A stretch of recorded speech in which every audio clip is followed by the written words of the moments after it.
பார்த்தாலும் hang him என்று குரல் மட்டும்தான் கேட்குது. அவனை தூக்கில் ஏத்துங்க, அவனை தூக்கில் ஏத்துங்க என்று சொல்லி.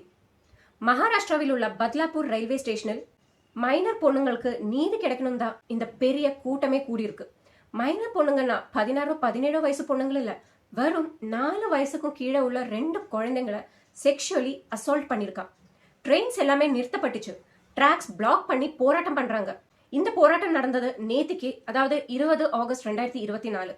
போலீஸ் வந்து எவ்வளவு சொன்னா கூடவும் ஆளுங்க கொஞ்சம் கூட அங்க இருந்து நகரவே இல்லை.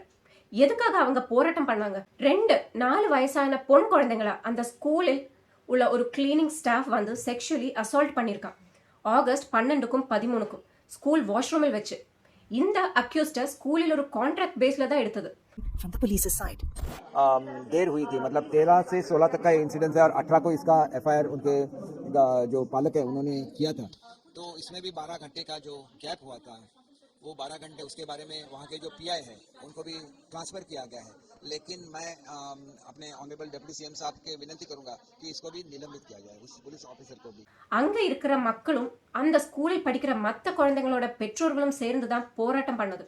அவனை தூக்கில் ஏத்த சொல்லி. இந்த அக்யூஸ்ட் மேல என்ன ஆக்ஷன் எடுக்கப்பட்டுச்சு? சீனியர் போலீஸ் ஆபீசர் வந்து இவன் மேல கிரிமினல் கேஸ் ரெஜிஸ்டர் பண்ணிருக்காங்க.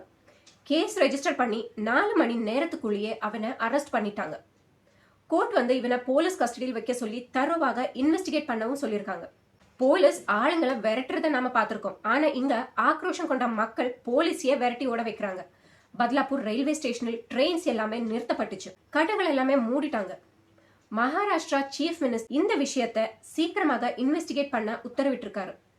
அது மட்டும் இல்லாம இனிமே யார வேலைக்கு எடுக்கணும்னாலும் அவரோட கம்ப்ளீட் பேக்ரவுண்ட் நல்லாவே செக் பண்ணிட்டு தான் எடுக்கணும் என்று சொன்னாரு. இதெல்லாம் விட இவனுக்கு 3 அக்கா தங்கச்சி இருக்காங்க, அம்மா இருக்காங்க, 10க்கு 3 கல்யாணம் வேற பண்ணிருக்கான்.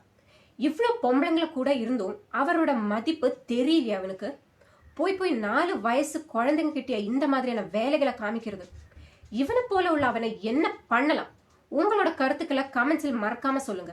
மீண்டும் இன்னொரு வீடியோவில் பார்க்கலாம். நன்றி, வணக்கம்.